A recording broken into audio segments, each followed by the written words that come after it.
Hello दोस्तों, welcome to my class. दोस्तों, आज हम एक बहुत अच्छा, बहुत कलरफुल टॉपिक डिस्कस करेंगे जिसका नाम क्या है? समुद्र में बड़ी बड़ी चट्टानें बना देता है। और चट्टानें कैसी होती हैं? कलरफुल। और ऐसे समुद्री जीव के बारे में आज हम पढ़ेंगे जो पूरी की पूरी बस्ती भी बसाने की क्षमता उसमें होती है।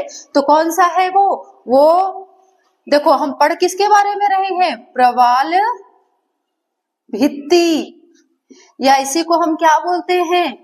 Coral reef. ठीक है। किसके द्वारा ये चट्टानें बनती हैं समुद्र में? आपने नाम तो सुना होगा कि कलरफुल चट्टानों का निर्माण होता है जो आपके भारत के लक्षद्वीप है, अंडमान निकोबार है, इसी तरह की प्रवाल भित्ति पर बसे हुए ये एरियाज हैं। ये इसका जीता जागता उदाहरण है। इन्हीं कोरल रीफ पे बसा आपका अंडमान निकोबार है, मन्नार की खाड़ी भी है और लक्षद्वीप है। किससे बनती है ये प्रवाल भित्तियां?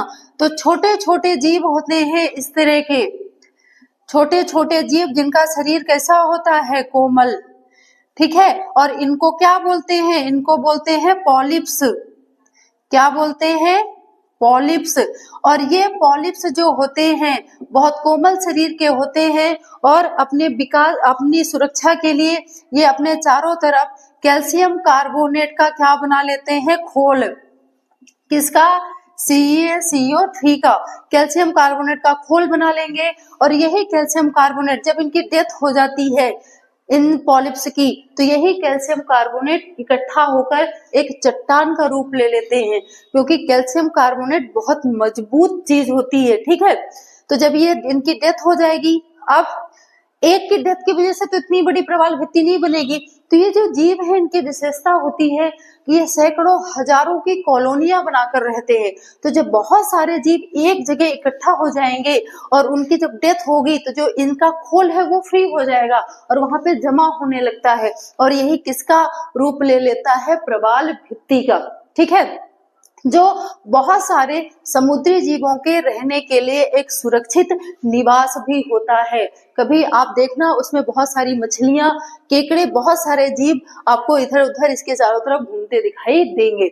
अब ये जो प्रवाल भित्ति है, इसको पनपने के लिए ध्यान रखिएगा दोस्तों, कुछ वहां का वातावरण भी निर्भर करता है कि ये वहां पे विकसित करें। तो इनको टेम्परेचर चाहिए 20 से 21 डिग्री सेंटीग्रेड, इतने टेम्परेचर पे ही ये विकसित होंगे।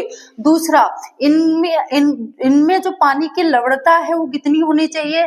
27 से 30% लवणता होनी चाहिए पानी में, मतलब सॉल्टी होना चाहिए पानी, नमकीन होना चाहिए। और तीसरी चीज क्या है कि ये 250 फीट से अधिक गहराई पर नहीं पनपते, क्योंकि अधिक गहराई पर जाने पर इनको प्रकाश और ऑक्सीजन नहीं मिल पाएगी। इसलिए ये 250 फीट के ऊपर ही, उथली सतह पर ही अपना पूरा विकास करते हैं। ठीक है। अब एक चीज इसमें और इंटरेस्टिंग है, इसमें इनके ऊतकों में, प्रवाल के ऊतकों में, पॉलिप्स के ऊतकों में एक शैवाल होता है। कौन सा शैवाल? जिसको बोलते हैं जुक्सेंथेला। ठीक है। तो ये जो शैवाल होता है इन पॉलिप्स के ऊतकों में पाया जाता है और इन पॉलिप्स के लिए प्रकाश संश्लेषण के थ्रू भोजन उपलब्ध कराता है। और बदले में ये जो पॉलिप्स हैं रहने के लिए जगह और इनको सुरक्षित वातावरण देने का काम करते हैं। ठीक है। और इसमें क्या है, और एक चीज ध्यान रखना कि ये जो एक चीज यहाँ पे देखना, ये जो शैवाल होता है ना, इसी की वजह से ये जो प्रवाल भित्ति है वो कलरफुल दिखाई देती है, क्योंकि ये शैवाल रंग बिरंगे होते हैं और इन्हीं शैवाल के इसमें प्रवेश करने के कारण, रहने के कारण ये जो प्रवाल भित्ति है ये रंग बिरंगी बिल्कुल सुंदर सी दिखाई देती है। अब इसमें एक चीज और याद रखना कि सबसे जो बड़ी कोरल रीफ पूरे संसार में पाई जाती है वो कौन सी है? ऑस्ट्रेलिया की ग्रेट बैरियर रीफ।